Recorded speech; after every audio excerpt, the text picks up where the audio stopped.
Olha, uma declaração do presidente Lula acabou gerando um debate e tanto, né? A ideia de que a grande maioria dos evangélicos no Brasil depende de benefícios do governo. Bom, aqui a gente vai fazer o seguinte, vamos mergulhar de cabeça nos dados para entender o que eles de fato mostram sobre essa afirmação. Então, a frase é essa aí bem no centro da polêmica. Uma afirmação, nossa, muito direta e com um peso enorme, que 9 em cada 10 evangélicos no Brasil estariam recebendo algum tipo de auxílio do governo. A pergunta que fica é, será que esse número, que é super impressionante, se sustenta de verdade? Pois é, essa é a grande questão, né? Uma declaração que causa tanto impacto assim, ela precisa ter uma base, precisa vir de fatos concretos. E é exatamente isso que a gente vai fazer aqui. Vamos seguir o rastro dos dados e ver, no fim das contas, aonde essa história vai dar. Ok, para começar, vamos dar um passo atrás. É importante a gente entender onde e por que essa frase foi dita. Sabe como é? O contexto é tudo, né? Ele é fundamental para a gente conseguir interpretar qualquer declaração, ainda mais uma que vem de uma figura política tão importante. Então, vamos lá. A fala aconteceu num evento específico, o aniversário do partido do presidente, lá em Salvador. O assunto principal do discurso era a necessidade de um diálogo mais direto com o público evangélico, especialmente nas periferias, sabe? A ideia era falar com as pessoas sem precisar passar pelos pastores. Foi nesse meio, nesse contexto, que a menção aos benefícios sociais apareceu, ou seja, dentro de um argumento que era claramente político. Certo. Agora que a gente já entendeu o contexto, o passo seguinte é meio óbvio, né? De onde veio esse número? De onde saiu essa estatística de 90%? Será que existe alguma pesquisa, algum estudo, alguma base de dados que sustenta essa afirmação? Vamos investigar. E aqui que a coisa começa a complicar. A nossa investigação, digamos assim, bateu numa parede, porque nem na hora da declaração, nem depois, foi apresentada qualquer fonte oficial para validar esse percentual. Nada. E a imprensa que cobriu o assunto destacou exatamente isso, a falta total de dados para comprovar a fala do presidente. E tem um motivo bem prático para essa falta de dados. Um motivo técnico, na verdade.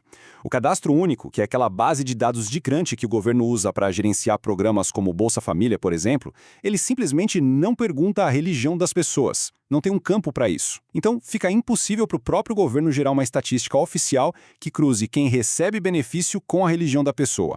Bom, se não existe uma fonte direta, a gente pode tentar outra abordagem. Que tal testar se esse número é plausível? A gente pode pegar essa afirmação e comparar com os dados que a gente já tem, dados demográficos, dados dos programas sociais, e ver se a conta fecha, se a história faz sentido. Ok, nosso ponto de partida tem que ser o tamanho total da população evangélica no Brasil, certo? De acordo com o último censo do IBGE de 2022, a gente está falando de 47,4 milhões de pessoas. Esse é o nosso universo, o total do grupo. Agora, vamos fazer uma conta rápida. Se a gente aplicar os 90% da afirmação a esse total, a gente chega num número de mais ou menos 42,6 milhões de evangélicos. Esse seria o número de pessoas recebendo benefícios, segundo a declaração. É um número bem importante, então vamos guardar ele. E agora vem o ponto-chave. Vamos colocar esse número em perspectiva. O total de brasileiros, de todas as religiões que recebem algum benefício federal, é de 94 milhões. Então, se aqueles 42,6 milhões fossem evangélicos, isso significaria que quase metade de todos os beneficiários do país pertenceriam a um único grupo religioso. Um grupo que representa cerca de 27% da população total. A proporção parece um pouco estranha, né?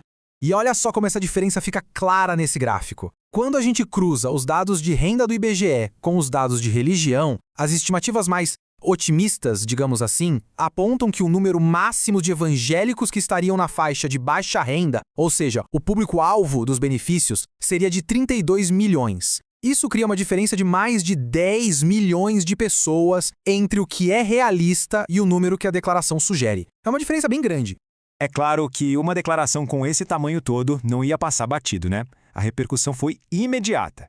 Então, vamos dar uma olhada em como a sociedade, a imprensa e as lideranças políticas reagiram a tudo isso. A resposta foi bem rápida mesmo. Vários veículos de imprensa e agências de checagem logo apontaram que o número não tinha base.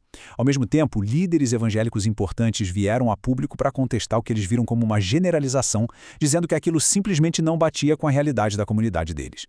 E essa citação do deputado Sóstenes Cavalcante é um bom exemplo do tom da reação. Para ele e para muitos outros, a fala não foi só um erro de cálculo, um erro estatístico. Foi vista como uma jogada política. que, na visão dele, tratava toda a comunidade evangélica como uma massa de manobra, de um jeito bem desrespeitoso. Então, depois de olhar o contexto, a falta de fontes e de testar se os números faziam sentido, a gente chega a um ponto final aqui. Afinal, o que toda essa análise dos dados nos diz?